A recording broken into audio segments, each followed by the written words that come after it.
Welcome to Civil War Digital Digest. I'm Will. We've traveled to Ohio and we're back here in Fremont at the Rutherford B. Hayes Presidential Museum and Libraries. They're hosting us again, and collector Mike Fahle from here in Fremont has joined us.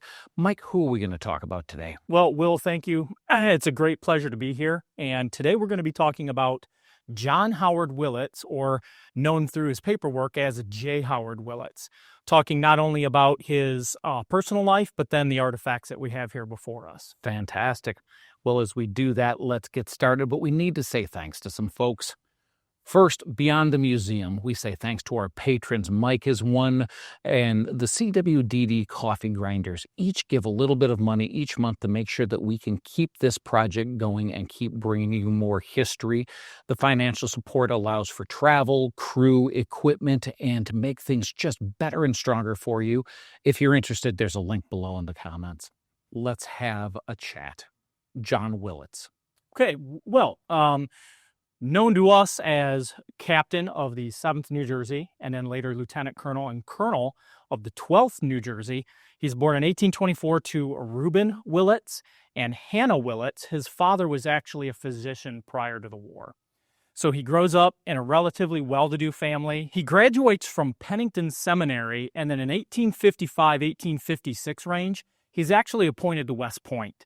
He serves 2 years there, but then he resigns and leaves the academy. He was known as being good at tactics, good in the field, but mathematics and English he was wanting. So he was great as a soldier, just not great as a student. That's correct. And just to note, his time there was when Lee was superintendent. There's no evidence that he ever met Lee other than the professional, knowledge and communication that he would have with him as, a subordinate to the superintendent. Great. And so he does 2 years at West Point, but can't stay with it because of the academic studies. What does he do afterward? So after his time at the academy, roughly 1857 range, he goes to Jefferson Medical College in Philadelphia. So he chooses to follow in his father's footsteps as a doctor. He does marry a woman named Lydia Brick, and they have 2 children from that marriage. Okay, so he's a physician. I don't see surgeon straps here. That's correct. So when the war breaks out and there's a call for volunteers, he immediately closes his practice. He raises a company, which eventually becomes Company H of the 7th New Jersey, and he is commissioned roughly October of 61 as captain of that company. Okay, and what's his future there? Well, they spend their time in and around Washington, as the rest of the Army of the Potomac did, up until the spring of 1862. So then once 1862 rolls around, they're part of the Peninsula campaign. He does write home about experiences that he had before Yorktown. There was actually a time when a Confederate shell came within inches of his head, crashing through a fence in front of it. It was actually a big 64-pounder that he actually dug up, kept, and sent it back home. And he writes in his letters that it would be a great trophy of war to send back home the shell that just missed me. I see we're bullet struck here. Yes, so after Yorktown, as the Confederates start to pull back towards Richmond up the peninsula, obviously Willets with the Army of the Potomac, he's actually in the 7th is in the 2nd New Jersey Brigade. It's in Heintzelman's 3rd Corps, Hooker's Division, and they are the 3rd Brigade. So as they're pursuing the retreating Confederates up the peninsula with Baldy Smith's 4th Corps going up the York Road, you have Heintzelman with Hooker in the lead going up the Hampton Road. Well, just so happens that he, with the 7th New Jersey, is actually in the lead elements that would become known as the Battle of Fort Magruder, or otherwise known as Battle of Williamsburg on May 5th. And what happens to him? So the engagement starts as that Hooker deploys the 1st Brigade, and they actually start taking on the front of the Confederate Army. So those that are sent up to the front, it's the 1st Brigade, the 2nd New Jersey Brigade, or at this time the 3rd Brigade of Hooker's division, is actually pushed up to the left. Well, at that time, once the Jersey Brigade is in position, Willets, along his company, Company H, along with several others, are sent out onto the skirmish line. It's when they were out there that they actually open up their engagement, their portion of the field, fighting on their portion of the field. With he says in his letters that they shot and wounded a few Confederates as they were coming towards them. However, being out on the skirmish line, These individuals are starting to become overwhelmed. Confederate numbers are adding up and are now in the enemy's favor. They're taking and they're under a tremendous amount of fire. They're taking hits and they're losing men left and right. At some time during this experience, Willets would be struck in his right breast, and he states in his letters he was wearing his heavy overcoat because prior to the Battle of Williamsburg, it was a very heavy rain, a lot of muddy roads, overcast, drizzle. So he was fully equipped with, it seems like, multiple layers of clothing, because he specifically states that the bullet that came in and struck ricocheted off the large button on his overcoat and then went through his dress coat, heavily padded, which once you get to examine this, you'll see there's heavy padding on the inside. And then it penetrated that, his vest, 2 shirts, and struck him in the chest, causing slight bleeding. When you think about the power of these weapons, fabric, no matter how heavy, doesn't. This had to be a fairly spent round, and this is one incredibly lucky individual. Absolutely. And his story of close calls doesn't end there. They are on that area of the field that is known as Bloody Ravine. The skirmish line is pulled back. Well, as they're pulled back, one of his lieutenants, Lieutenant Johnson, is wounded. And his first sergeant hands him his rifled musket, to help the lieutenant to retrieve the body. Well, while the sergeant is down there, he's immediately struck. But yet a ball then strikes the sergeant's musket that Willets is holding, and it nearly, as he says, cuts the musket in 2, strikes his hand, but only causes slight bleeding. Wow. So then another member goes down, tries to retrieve the body. He is struck dead. And then another. Well, then a third ball comes through the individual next to him and standing in line. So it passes through one of his men, killing him instantly, and then striking Willets in the hip. However, because it had dissipated its energy going through the individual standing next to him, it was a spent ball, but it caused severe bruising. Jeez, and this is 3 wounds at Williamsburg. And it doesn't stop there. So, more in his letter, he describes how there was an individual that was near him. One of his men was looking around, checking on others. He went to go fire. He was struck immediately with a ball right between the eyes, and he was almost frozen in time. He said the next day when they went out to survey the field, they found the body with the paper still clenched in the teeth, the cartridge still clenched in the stiff arm, and the musket tight into the shoulder. Wow. So then he would have another bullet cut through his boot, almost cutting it off his foot, but missing his flesh. And then he had a 5th round that went through the tail of the coat, and there is some slight damage. So I imagine it probably went through the overcoat, making a clean pass, and then skimmed off the outer portion of the skirt on this coat. And this is all on May 5th. And this is all on May 5th. And he wrote a letter home about this. That is correct.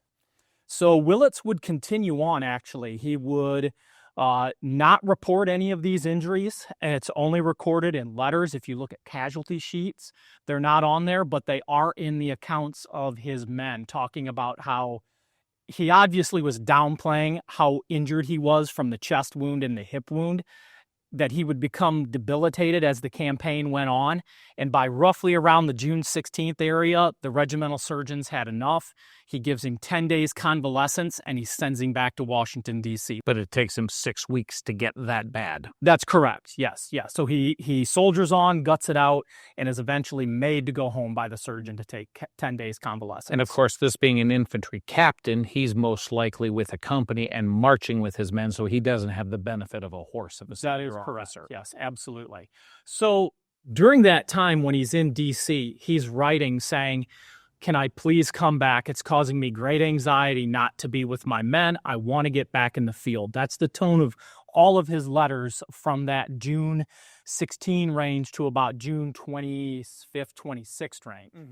So his 10 days convalescence ends, hoping to get back in the field. Well, unfortunately for Willets, he's given another 10 days convalescence. The surgeon examines him, says, "You're not fit. Here's another 10 days.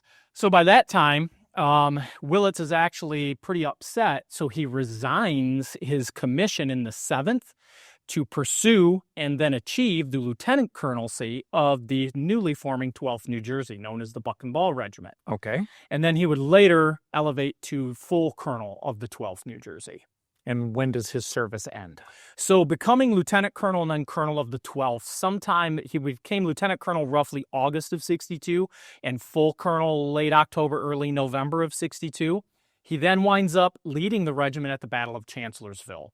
So at Chancellorsville, heavily engaged, in the midst of the battle, much to the surprise of his men, he climbs up onto the breastworks to survey the enemy position before him, and he is struck in the right arm.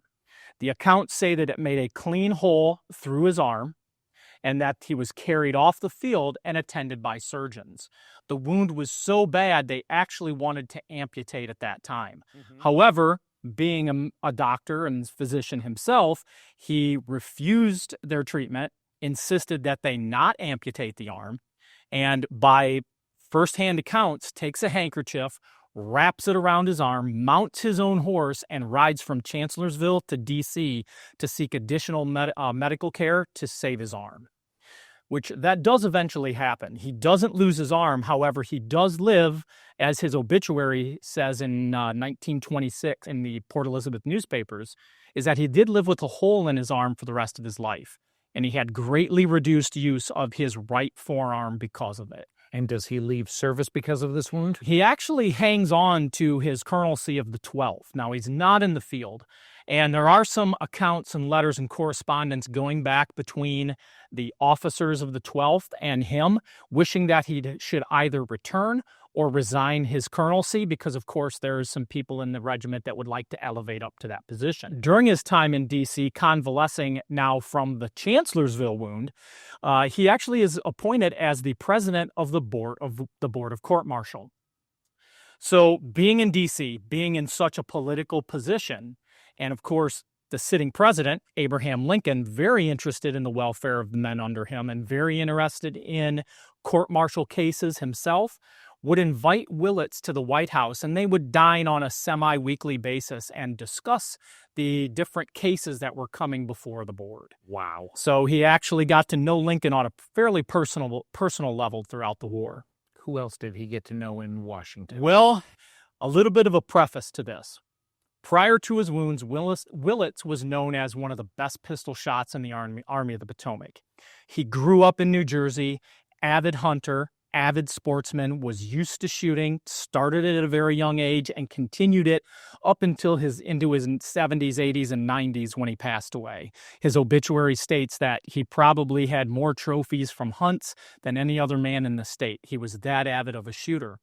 Well, while convalescing in D.C., in his time off, he would go to the various shooting galleries and, as he would state in his own words, test the strength of his arm. So I would imagine he was kind of using pistol target shooting as a therapy for his right forearm that's injured and has this hole in it from his Chancellorsville wound.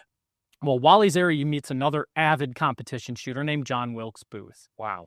So they compete against each other, and they strike up a friendship, so much so that there is a pistol actually presented to Willets as a gift from his friend John Wilkes Booth.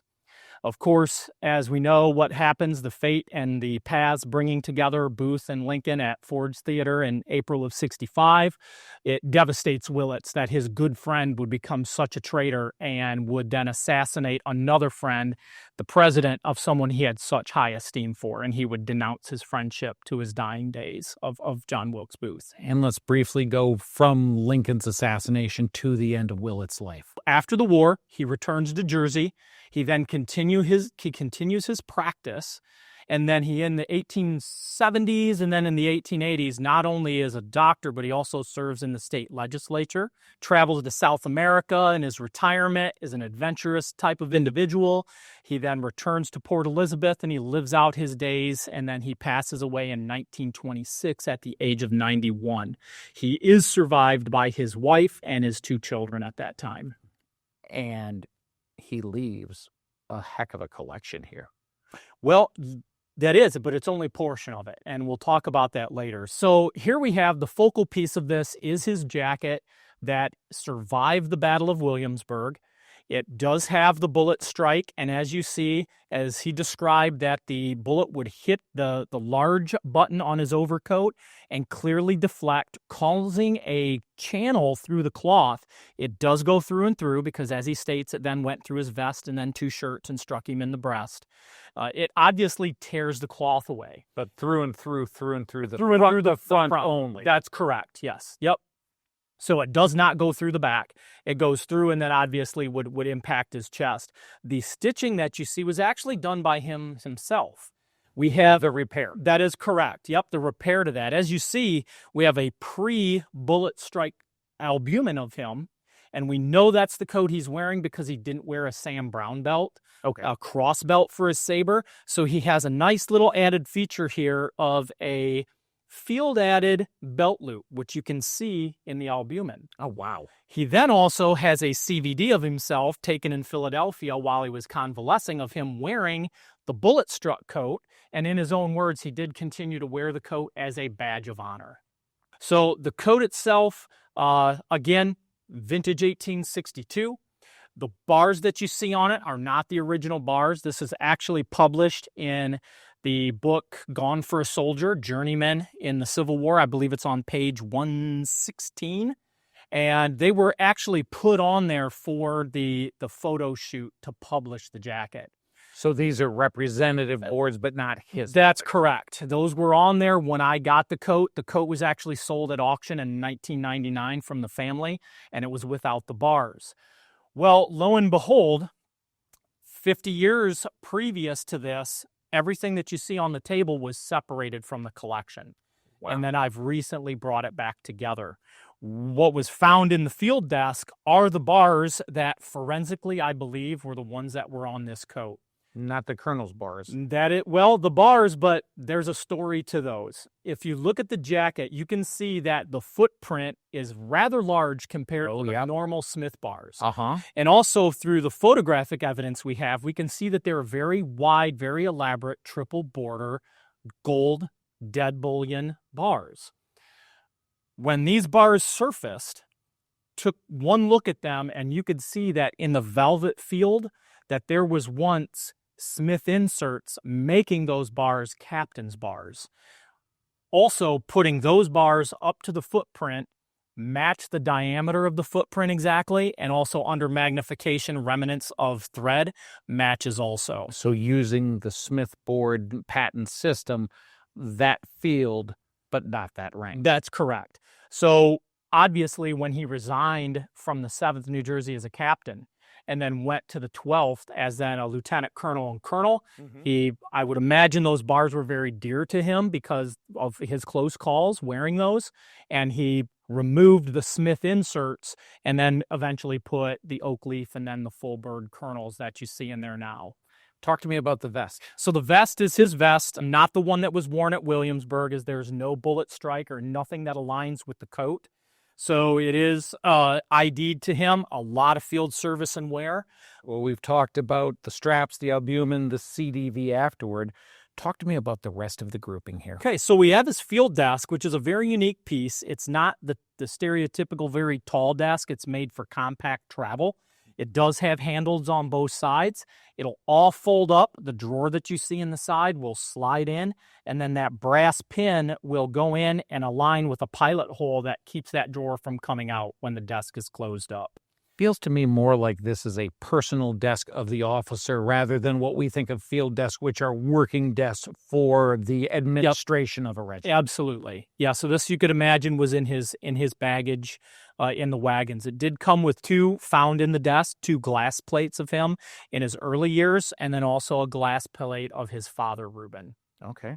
His compass, couple inkwells, and very unique that probably is the first I've ever seen in 25 years of collecting, the quill pens in their original pasteboard box with the label. It just amazes me that this is still something because we're so at the head of the Industrial Revolution. Steel nibs are so common. To see quills at all here and then the box to go with them, this is such a very cool piece. Yes, it is. Yep.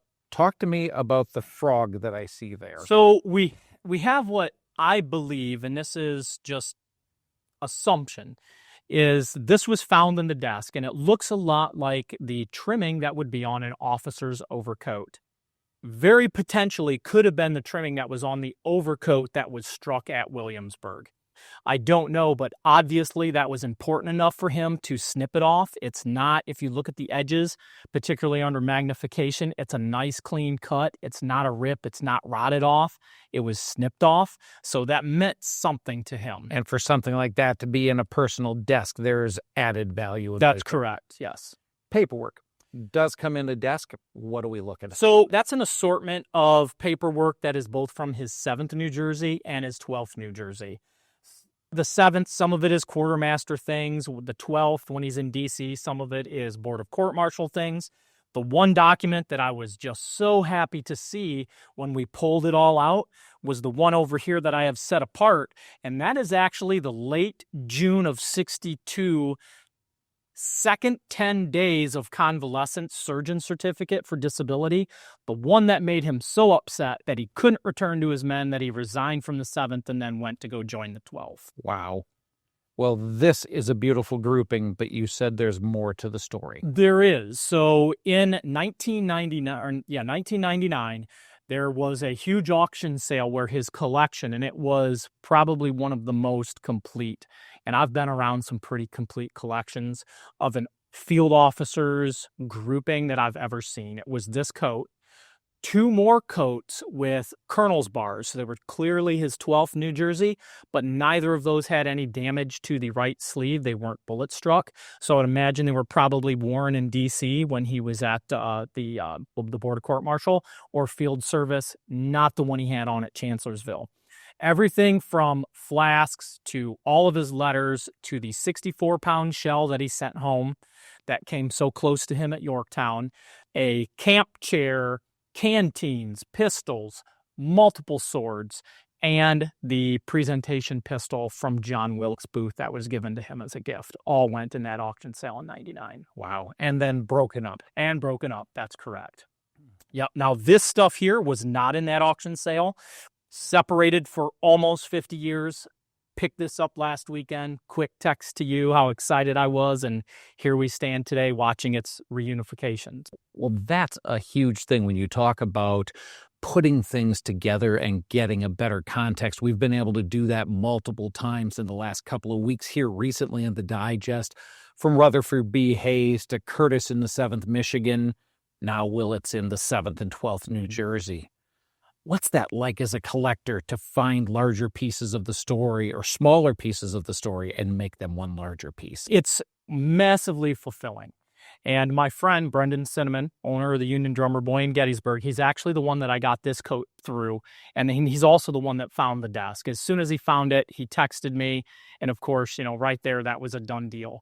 I was so excited to see these things reunified. I actually brought the coat to Gettysburg so that he could share in that with me. Great. Just to see the first time that these pieces come together, like I said, from about 50 years. So from a collecting standpoint, it gives you a more clarity of their day-to-day life. It gives you a better clarity of who they were as an individual. Because without the stories, this is just a coat. That's just a musket. This is just a desk. Whatever it may be, the artifact is just a thing that, to me, the greater importance of who the man was, what they did, what they suffered through, so that we can put a perspective on it, appreciate it, and how it contributed to saving the Republic. And I'd say for me, the number one piece here to that, because it's real easy to take paper and just shuffle paper away. It's just a federal document because there's lots of them, until you know that frustrated that man so badly that he resigned his commission and went looking for the next so that he could get back into service. That's correct. Yep. Fantastic. Well, Mike, thank you so much for bringing this collection. Congratulations. I had missed in the text how recently this came back together. I knew you were excited because we talked about this jacket for a while. The fact that this is fresh and new is just wonderful to share, and thank you for sharing it with everybody who watches the digest. Well, folks, we use the word connection all the time at the digest. There's also community. You listen to Mike talk about taking a piece back to his friend Brendan so that they can share in these pieces coming together. We get to share this larger story with you, and what an amazing biography. All of these things make the Civil War story so much more than rich. There's a president, there's an assassin. Here's a man who knew them both. We'll see you next time.